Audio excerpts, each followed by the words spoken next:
The intended use of this podcast is for entertainment purposes only. The views and opinions expressed in this podcast are those of the host and guests independently, and do not necessarily reflect the official policy or position of Updog Challenge Incorporated, its sponsors, or any other partnered organizations. Updog Challenge Incorporated does not guarantee the accuracy or reliability of any opinions expressed. In no way should the information provided during the Sweet Spot and Updog podcast be considered veterinary, medical, legal, or professional advice. At all times, the advice of your personal professional should supersede any information provided, derived, or inferred from listening to this podcast. Ready, set, go. Welcome to the Sweet Spot, an Updog podcast. I'm Andre Morissette. I am Jack Faley, and these are our glorious backgrounds. Whoop, whoop. We have some new color in our podcast today, having a little fun with our Sweet Spot podcast logo. I like my color the best, but Jack's is my second favorite color. So we started with these. Y'all have to let us know what you think. We were also thinking we could put some sassy statements in there too. So if you have any suggestions for sassy statements you'd like to see on the Sweet Spot podcast video, you just let us know. And if you want to see us on video, you should check us out on the YouTube. And then subscribe. Definitely. Some days we look better than others. Yeah, some days we definitely do. All right, so we're going to have a podcast today. We are going to be talking about a training topic. And the funny thing about this is that Jack and I we both had ideas for a training topic, and we were talking about the same topic, and we didn't realize we were talking about the same topic. So this is an exciting episode because both of us have kind of an idea that's the same, coming from different perspectives. So what are we talking about today, Jack? So, as of late in the last few weeks, I've been working with some local folks that are just starting out, just starting disc dogging, and they have been having some challenges with their dog working with multiple discs. Like so many folks that just start playing disc with their dog, they started out just with one disc and were just playing a game of fetch in the backyard because that's all they knew. And now they're wanting to try some more things, and their dog doesn't want to play with anything other than the first disc that they throw to them. And so since I was working through that with a few people here locally, I just happened to talk to Dre about it. And I'm like, hey, like, what do you do for this? And I know that it's something that comes up frequently with people in training. It's something I struggled with my very first disc dog for the same reason. I only played toss and fetch for the first 4 years of that dog's life. And then I was like, maybe I'd like to try some other games. And it literally took me forever to get him to switch discs. He was so stubborn about it. So anyway, I thought this was a good training topic, something we can just kind of see, like, what are some of the things that I use, that I try. Sometimes these work great. And occasionally I get a stubborn dog that even the things I try, it doesn't work with them or doesn't work right away. So I wanted to see what Dre uses and share it with you guys. So if you ever have this issue or you've got a friend that has this issue, you can help them out. So first of all, let me more describe like what happens. And Dre, jump in here because I know you've done that. You've had similar experiences with folks that you're training as well. But essentially, what happens is, you've got your stack of discs. Maybe you want to do a little zigzag pattern to practice greedy or four-way play or whatever. And so the dog happily runs after the first disc, comes back, and either they don't drop the disc because they want to keep that one in their mouth. And they don't care if you throw another one, even if it's a roller, they just kind of look at it and they dance around. They're super happy with that one in their mouth. They want you to play with that one. They love the game, but they're very confused. They don't realize that if they drop this one, they're going to get another one. They just want to play with their favorite disc or the first disc that you threw. If I take a stack of discs and I just kind of throw short tosses back and forth to the dog, sometimes the dog will catch the first one and literally let the other ones just hit them in the face and look at you like, why do you keep throwing more discs? I've got this one in my mouth. So those are kind of the things that I have experienced. Dre, how else do you see this manifested? I think it starts the same way that you mentioned, teams that primarily start in the toss and pitch format, and the dog has only seen one disc. You see it a lot in border collie types that have more obsessive behaviors over details, like a certain color disc or a certain specific one disc that you can't convince them that anything else is that way. I think in all the years I've been doing this, there's only one dog that I was unable to in the seminar like get them to move off of the disc and take another one. And that was Journey. Emily knows. And we have all sorts of like deep-rooted ideas of how to get the dog to drop at a distance. But anyway, in general, I kind of find like it's like cooking. It's a creative process. You have to add a little bit of this, add a little bit of that, check to see if it's working. Not every dog is going to be the same. There's a bunch of tools that I use to kind of really my point is to teach the dog that the game is more fun if they drop the disc that they have. Because it's really a value conversation. If anytime I'm dog training and there's a problem, I'm trying to understand where the breakdown in communication is between the handler and the dog. Because the handler wants to continue play and the dog also wants to continue play. So there's a breakdown somewhere in there that the play's not continuing, and both of them want to play, right? And what we need the dog to do in order to get the next thing is to drop the thing that they already have, but they don't know that that's the game because we've only played with one disc up to this time. So how do you have that complex conversation with the dog? They don't necessarily speak English. Some, to a certain level they do. But for these kind of conversations, when we're talking about their value and they're in arousal and drive, it's going to be a lot harder to have a reasonable conversation. Just like if you were really excited at your birthday party and somebody wants to talk about something sentimental or meaningful and you're running around playing games with your friends, you're not going to want to have that conversation right then. You just want to run around and play with your friends. So the first thing I would say is this is better to practice outside of an arousal situation. So at home, in a small space, like your living room, with no other loose dogs and no kids running around, quiet. If you need to close the doors and do it in a bedroom, do it in a bedroom. You don't need a ton of space. And the less space you have, the less chance the dog has to take the disc and go off and chomp it somewhere else. So first thing is lower the arousal so that your dog's more willing to have a conversation with you. They're not at a birthday party with their friends. And the second thing is if you control your environment, so it needs to be quiet and limit what distractions are in that environment, it makes it a lot easier for the dog to make a choice because nothing else is happening. That's fun. Like that's the only available thing. And then on top of it, if you have a real bad retrieve problem, like the dog won't engage with different things, you can work this without discs. Like you can work retrieve with different toys that don't have the same meaning that discs have. So when I'm teaching retrieves to my dogs now, I don't use discs at all. And when they're puppies, like up to a year and a half, I don't even really ask them to give me a disc without giving them a disc back. So I work multiple discs through the whole foundation. They can work for one disc, but they don't ever have that possession issue. And then when I work on retrieves and the games and drills that we're going to be talking about in this episode, I'll do that with a different toy, like a rubber bouncy toy, balls, ring toys, a variety of different toys to kind of break up the obsession about like one thing is the only way to have fun.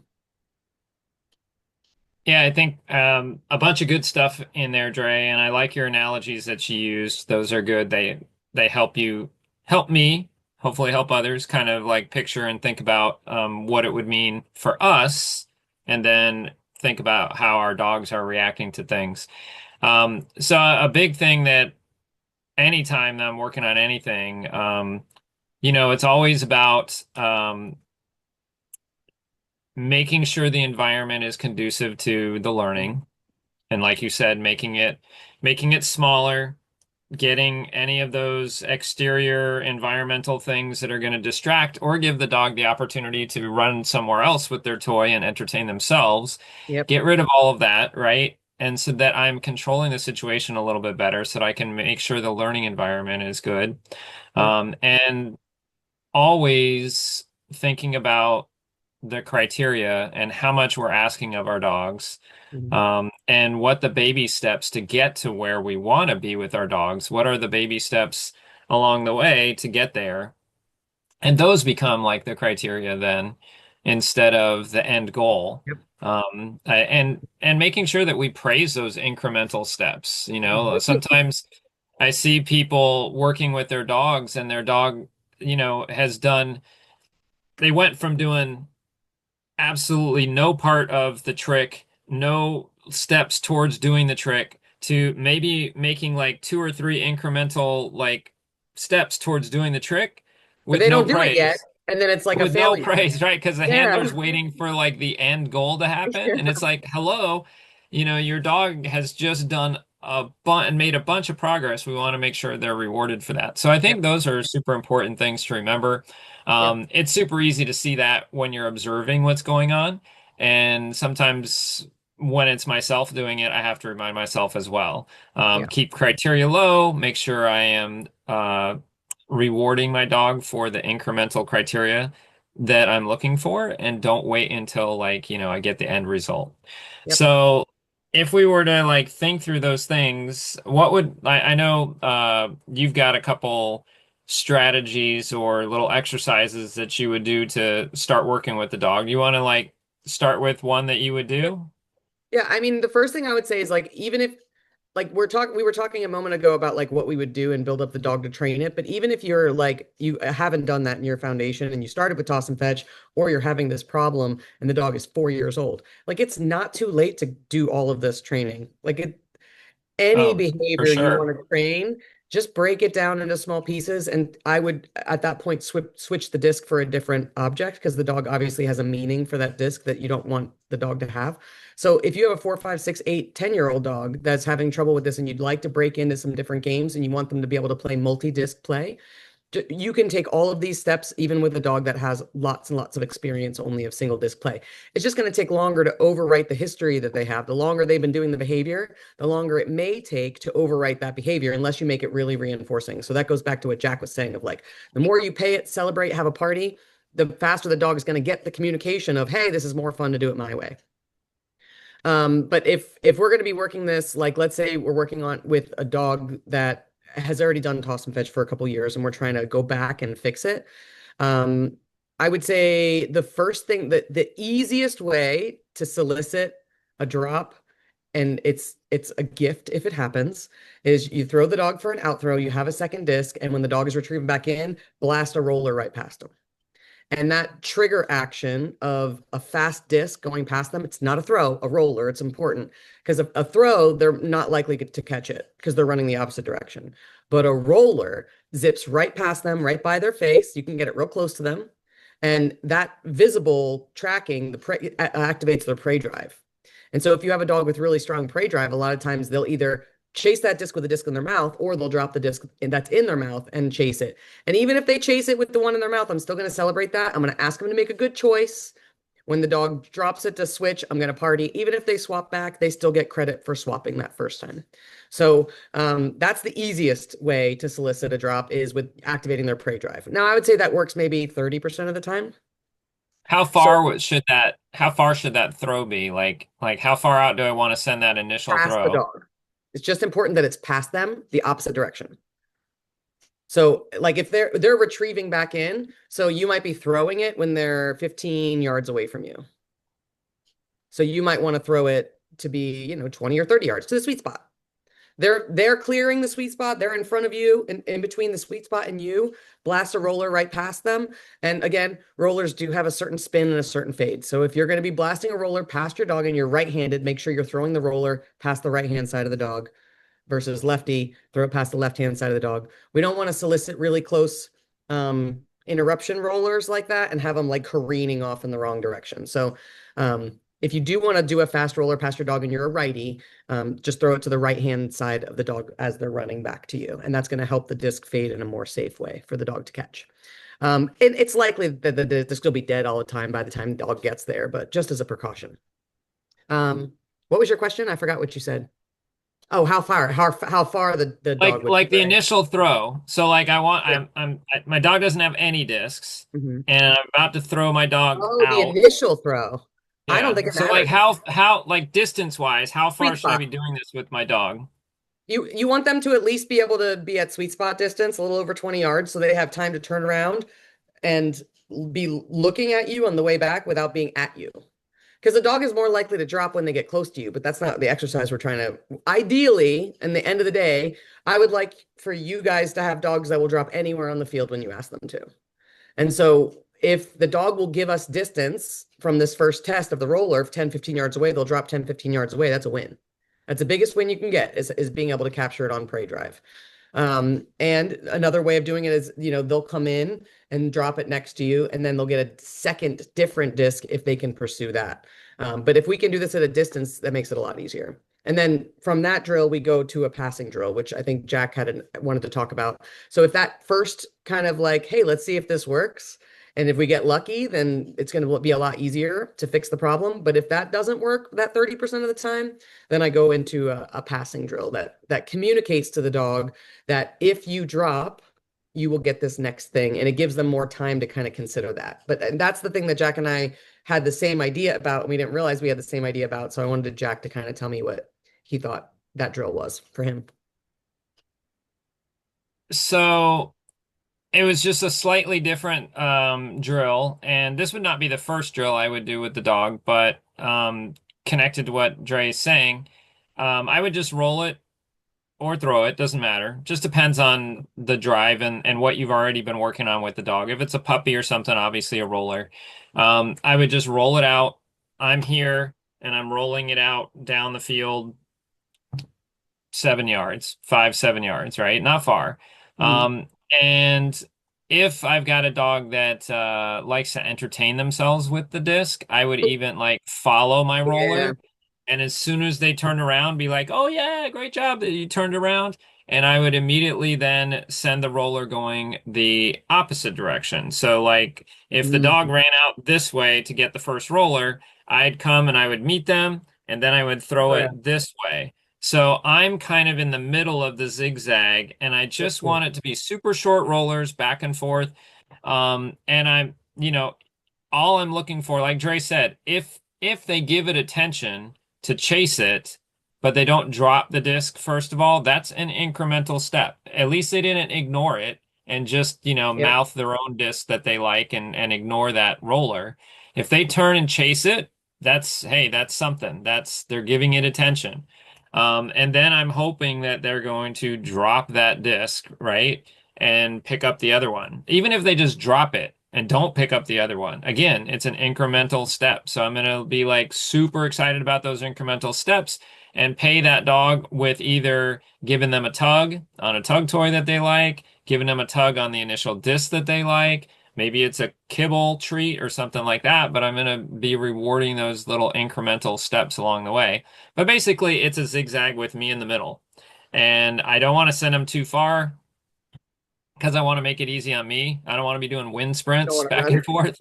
And also, I don't want the dog to be that far away from me. I want to be an integral part of like their back and forth game that they're playing.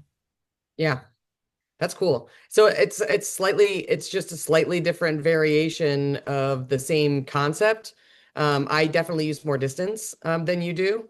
And I use more of a custom shape, I guess. So I will use flanking. So basically the difference of how I would approach the next step is I would send an out throw to whatever distance, let's say sweet spot. And then the dog is on their way back. I use posing to solicit a drop.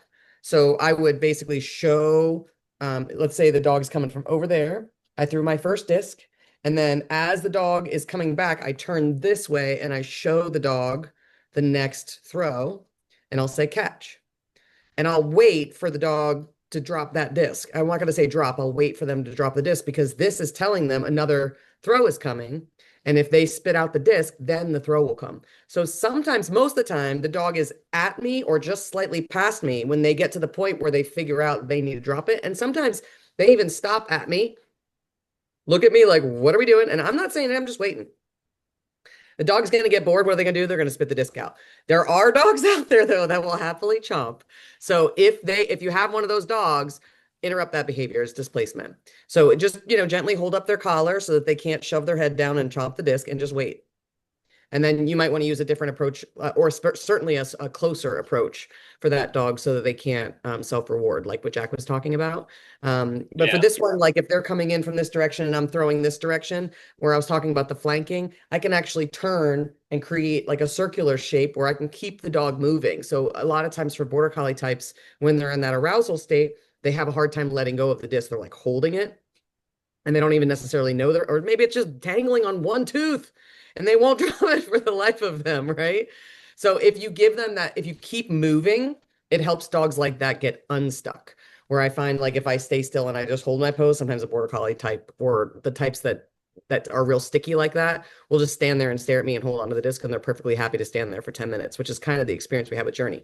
But if you keep moving along that flank, it helps dogs that like the flanking motion for herdy type dogs diffuses stress and energy. It's a way that they stim, they displace some of their frustration, arousal, any of that stuff. So keeping them in motion can help there. So I'll basically just run a circle pattern with the dog running with the disc in their mouth until they drop. And as soon as they do, I say yes, and then throw the next disc. And then they figure out pretty quick as soon as they drop, I say yes, and they get the next disc. But it So depends on, that marking is super important, yeah. making sure that if we can mark right when that behavior happens, Dre was talking before at the very beginning about how like, we can't, our dogs don't speak English. Not able to just very clearly tell them exactly what we were hoping that they would do, but that marking that she's talking about and just marking with a yes or whatever your marker word is and being like really precise with that marking to make sure it's capturing that drop will eventually also let them realize, oh, okay, it's the drop that was the thing that you really like. Mhm. At first I thought it was turning around and looking at you or whatever. Right. Like, we have to be pretty precise with that marking to help our dogs So what they're understand actually working. our English, right? Yeah. Yep. Yeah. So that Um, gets them to pass kind of close by. But how do we get them to drop at different parts of, like, let's say you're playing four-way play and your dog is only a one disc dog right now, and you'd like to be able to use four discs in four-way play. I think four-way play is a perfect game to work this skill. Obviously, you want to work it at home first, work it in your yard, lower arousal. But once you get to the proofing time, four-way play is a great way of proofing this drill because it allows the dog to pass. You can run any pattern you want. And, obviously the passing is what makes you efficient in that game. Yes, you could play four-way play with one disc and you can walk to each zone and throw the disc, but the intention of the game is to teach disc management around the field and movement around the field and communication. So I think that four-way play is a great way, and I use it in seminars quite a lot for working different retrieve games and dropping at a distance. So aside from, and the four-way play game, how would you transfer your close zigzags to them being able to work more at a distance? well, I mean, exactly what we talked about earlier. We're just incrementally kind of making this space bigger Hmm. and looking for continued success. And if we don't get it, then it shrinks back in a little bit. Yeah. We're always kind of like taking two steps out and going, wow, this is working really well. And then the next day I come out, it's sort of like I gotta take a couple steps back. And you just kind of keep working that little rubber band back and forth until you're like, oh, wow, I can do this at 7 yards. I can do this at 10 yards. Yeah. Um, and, but yeah, the four-way play patterns or four-way play, actually lack of patterns, Hmm. is nice because like if I'm doing a 1-2, I can throw from 1 to 2, and that's working at a distance from me. Or if I know I can't quite get that one yet, I can get the 1 and then have my dog cut across diagonally to get the 4, or I guess that would be 3, sorry, but cut across and drop like at your feet kind of a thing. Hmm. And you can also switch up throws and rollers while you're doing this exercise to like keep your dog engaged, move towards your dog. All of the things that we've talked about prior to even bringing the game of four-way play into it can be Hmm. utilized as you're playing this game. And, we're talking about it being a game, and I think that's super important to keep in mind too. Like, if I could just take a step back for a second, and I told you like that little zigzag with me in the middle is not exactly where I would start. But like if I had a puppy, and I'm going to swing my way back to four-way play, so Yeah. remind me if I get too far off a tangent here. Okay, got it. But if I was working with a puppy or a dog that's never like, done any of this before, I'd work with them with some bite work first. Yep. And like if you are unfamiliar with bite work, it's not the bite work that you're thinking of with like, Malinois right. It's not, I don't have a flying in at suit. a high I rate don't of have a speed and suit taking off on and somebody's I'm arm. not getting bit in the arm or whatever. And I don't know anything about that sport, so I can't speak to it. So, but bite work is simply like some tug work that you can do with discs, you can do with tug toys, you can do with a combo of a disc and a tug toy. And so I would start with the puppy and trying to go back and forth between those two tug toys and literally just having a good time tugging with them. And then all of a sudden, one of the items that I'm tugging with, kind of goes dead. Mm. But the other item comes alive and is, oh, look at this furry fuzzy thing over Yeah. here.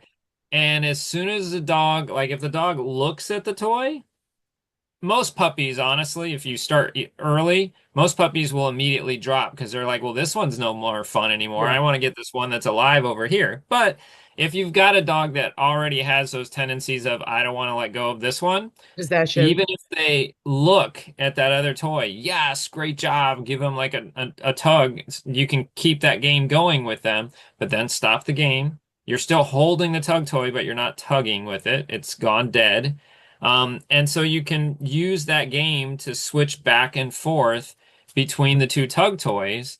And then I could start with a tug toy and a disc and Mhm. see if the dog would switch between that. Essentially, what I'm trying to build here too, at the same time as I'm working the puppy on that stuff, I've already started working the puppy on, of course, because it's me. I've already started the working the puppy on flat work. Flat work. So like they know how to do an around, they know how to do Yeah. a through.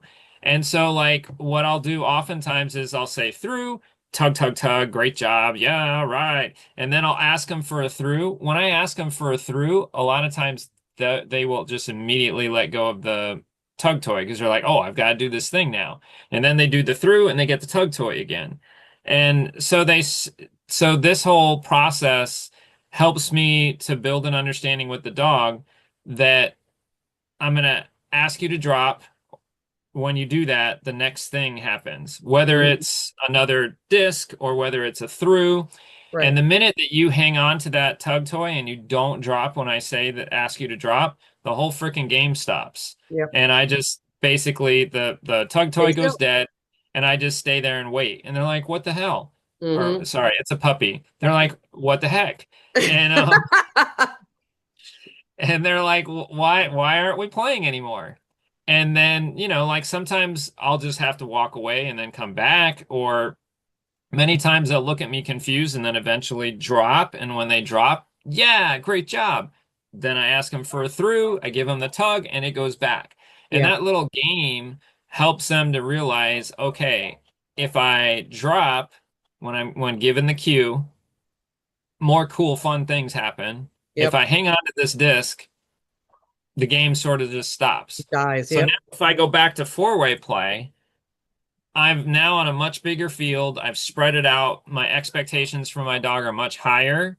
And there's higher But distractions in the environment. exactly. Higher distractions. They've got an opportunity. They're working way far away from me. Like all that bite work I talked about, I'm on the ground with the dog. Like we're doing little things just in the dining room or whatever. Mhm. But same rules apply, right? Like if you are not going to do what I'm asking you to do, that kind of sounds harsh, but if you're not going to do what I'm asking you to do, the Game game stops. comes to the game pauses, right? And the dog is like, "Wait, what just happened?" And then oh, I've got to drop this thing. Okay, now we're doing a through. Now it's a catch. Okay, cool. The Yeah. game started back up. So I think if you keep things really fun like that with your dog and they begin to understand that the drop, which is switching to a different disk, right? That the Mhm. drop and switching to a different disk makes the game continue, Yep. then that's gonna extrapolate out into distance wise. It's gonna extrapolate out with multiple discs, different Mhm. games, all of that stuff. That's why I know a lot of so there's I won't mention this person's name, but a super high level freestyle player down here was having trouble with their dog dropping, and the dog was like very sticky. And I just told her, I'm like, hey, just for the fun of it, I'm like, try asking for a through or an around or a rear cross or something, and then ask for the drop. Don't ask for the drop first. When the dog Right. comes in, ask for the rear cross and then ask for the drop. And she switched it That up worked. because she was asking for the drop and then the through. Mhm. And she was getting frustrated and going like drop, drop, drop. And so she tried that and it like worked instantly Yeah. because The pressure of going it's under the handler too, using that. yeah, Yeah. But that's something to try as well. Like ask for something else other than the drop and then mark it. Yes, great job. And then immediately ask for the drop at that point. And the dogs get in that mode of like, okay, now I'm in this mode of success. I did this thing. Yes, great job. Now I'm doing the next thing. Yes, great job. And they almost like don't even think about it. They're like, oh, I'm just in the mode of doing these things my handler's asking me to do, and I'm getting rewarded with it. Drop's just another one of those things. And I think their mind is, I don't know why it happens. I don't know why exactly that works, but I feel like they're just thinking about so much they don't have time to be like, no, I don't really want to drop this. I want to hang on to this. They just I have get a in the mode theory. of that pattern of success and they're like, yeah, here you go. Here's the disc. Yeah, I have a theory about drop, be it why it is the way that it is. And I think it's well, one, I very rarely use the word a drop cue with my dogs ever. I give the next cue. I find that like or whatever that is, catch, dog catch, vault, go, through, around, wait, roll over, whatever the cue is, I'll give the next one instead of drop. And then me showing the disc solicits the dog spitting the disc out. I find that dogs make such meaning out of that word. And I think it's because they lose something. They have to sacrifice something to the handler. So Huckleberry taught me this lesson. So my second frisbee dog was the second frisbee dog I ever played with. It was after Moxie, and at the same time as Moxie, and he was a cattle dog mix with awful possession issues because I built a lot of bite drive. I built too much tug drive when he was a baby, and did too much bite work, and I didn't work retrieve in those scenarios as a young player. I just didn't even I hadn't had the problem yet. And I never ended up getting a good drop on him after, his whole career. We never had a multiple, nothing like that, because I never knew how to build a retrieve. And I feel like as soon as I said the word drop, man, he doubled down. It's like, and so every dog after Uh, that, I he's avoid, coming for your disc, Huck.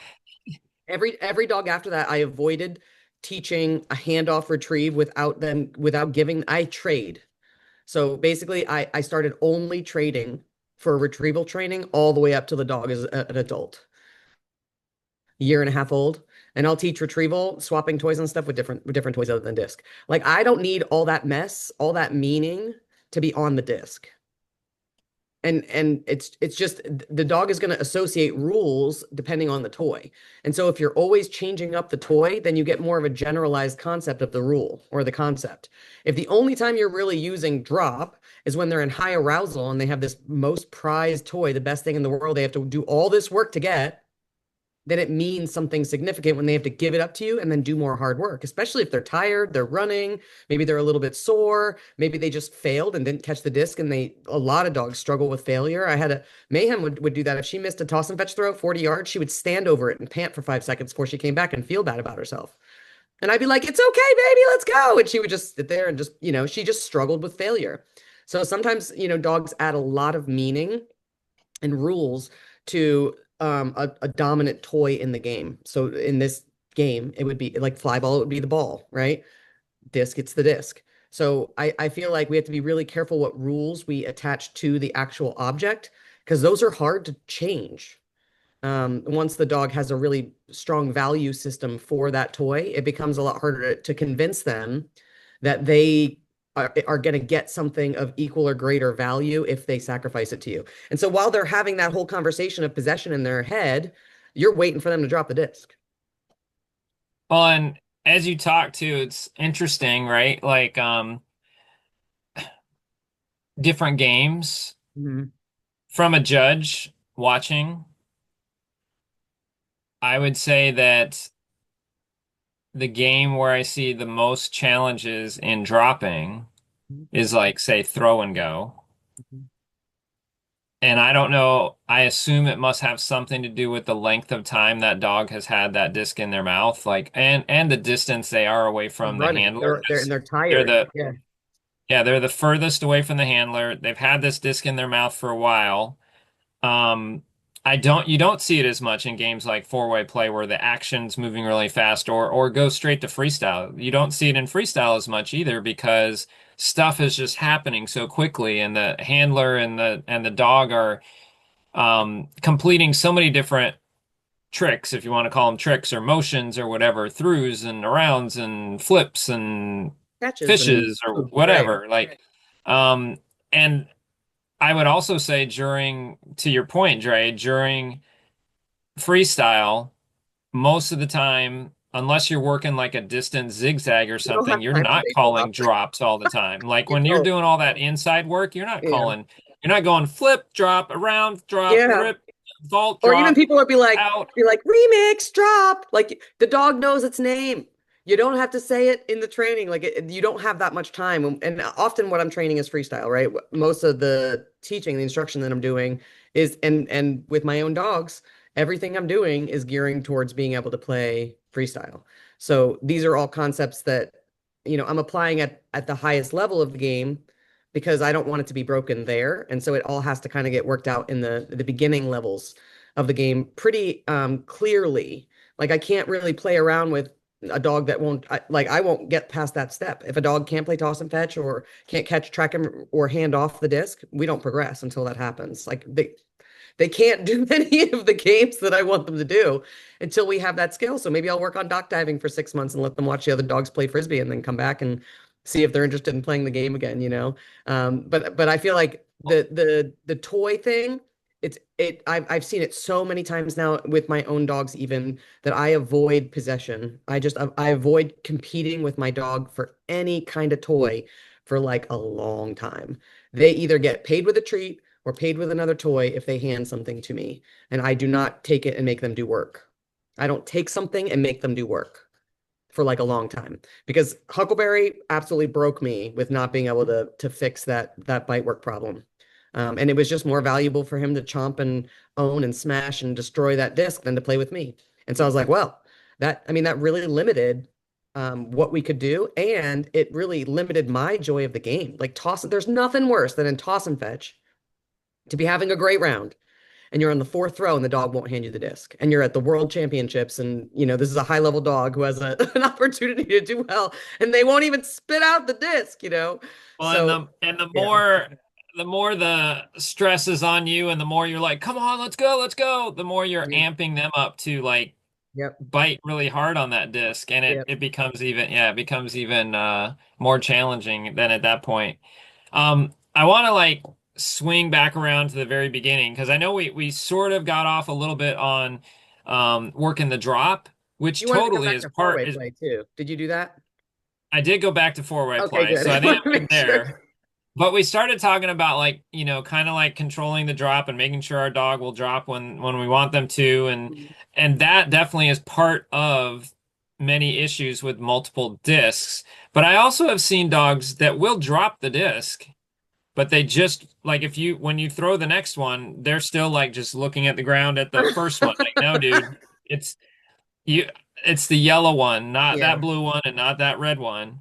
And we kind of addressed it at the beginning, but I just want to come back to it to help like the folks realize like if you go back to the very beginning of what Dre and I were talking about, bring it way back smaller inside the house, short little throws, mixing it up, not even with discs, using tug toys, going back and forth, swapping, trading items. Dre, do you ever use this was I was a wondering of mine because I've used it here and there with different successes, but do you ever bring kibble into this equation? The only time I'll bring food into disc training is if the toy doesn't work. Well, I want to clarify that because obviously we use food for all kinds of position work, like stalls and teaching vaults and all that kind of stuff. Like we use food to teach concepts, but in regards to trading for possession, I avoid using food unless the dog doesn't have enough value for the toy. And my thing, it's the same thing with equipment, with using equipment versus using our body. You have to fade it, and you can't bring food out to the field. So it automatically puts like a wall in between you being able to get out on the field successfully with your dog that you have to break through.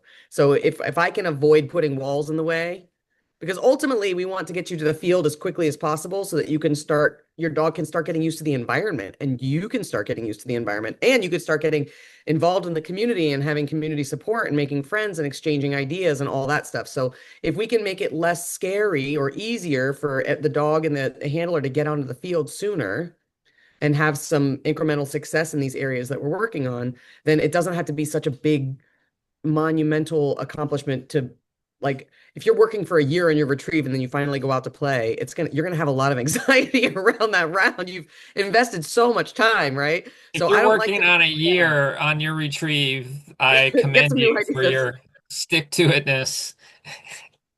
Yeah. So, you want to just try and the things you put in place, try to avoid putting things in place that have to be faded later, that aren't compatible with the game. Obviously, they're tools and they're tools that have value and they work, but they do create additional work for you. And it's harder. Yeah.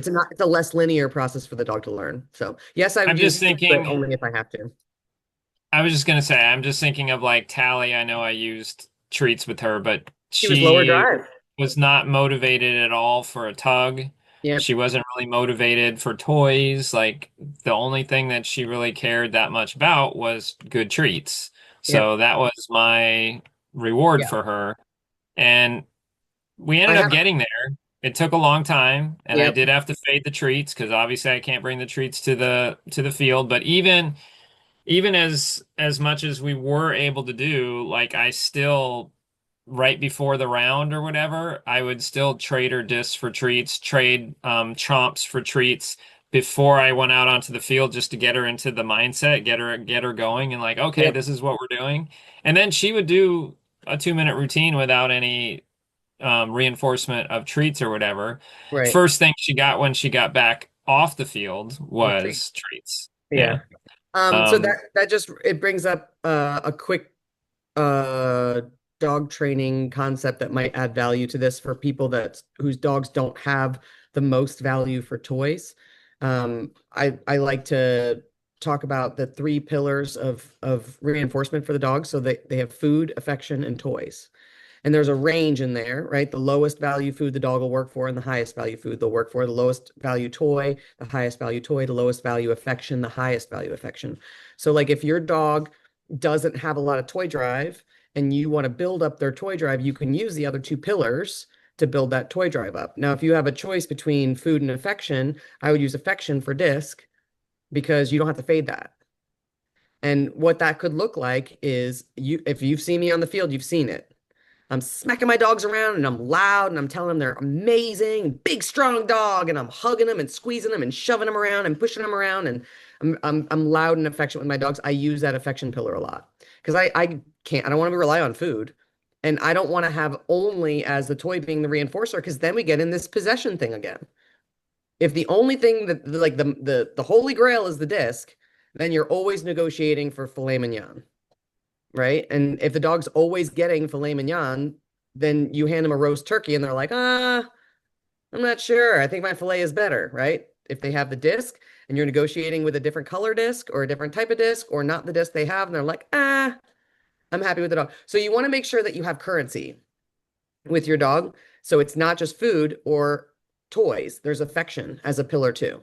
So you can build that up and use it as a tool to premac to transfer value from one reinforcer to another one and build up the value of toy drive by adding affection kind of as a cookie.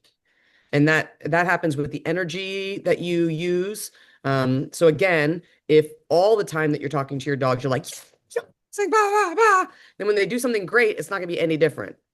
So what's the lowest value affection they'll work for and the highest value affection that they'll work for. You don't want to be giving away filet mignon for everything because then they're going to expect and only work for filet mignon. So if you're want to start building more value for the dog's toy drive, you can use food. You have to fade that. Can't bring it to the field. You can also use affection, and that looks like your energy frequency modulating up or down depending on you're happy with what the dog did or you're not happy with the dog did. Your volume up or down depending on you're happy with what the dog did or you're quiet if you're not happy with what the dog did. So affection is a really powerful pillar. It doesn't have any conflict with the game at all. It encourages our dogs. It's free. It doesn't cost us anything. And it's a great tool to be able to use and apply to your dog training in any sport, not just this dog, but just in your general relationship with the dog. If you rely on reinforcement from affection, then that strengthens your bond with the dog and they're more willing to work for you. And then you don't have to have food on you all the time. Right. I did So not realize we were going to be talking about meat as much in this episode as we did. that's actually from a Susan Garrett seminar from years and years ago, because the first disc dog seminar I ever went to, I had this showline Aussie that had no interest in toys at all, and went to this Susan Garrett seminar, and I had a bag full of cheese and chopped up steak, and the dog would not come to me. She had zero interest in coming to me. She just ran around the training center sniffing all the dogs and didn't even look for me. I was hiding, and she never came to look for me at all, and I was holding a bag of filet mignon and cheese. So I learned that lesson the very, very beginning of my dog training journey that like if you offer the very, very best up front and then you don't have much value to the dog, you don't have anywhere to go from there.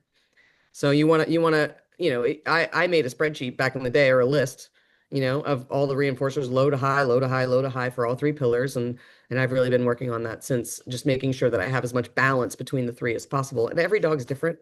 Some dogs are going to come with sky high toy drive and no food drive and, love hugs, and some are going to just have the food drive and the toy drive and not want to be touched. So it's going to depend on your dog, but I wanted you guys to know that there are other tools you can use other than food or swapping toys.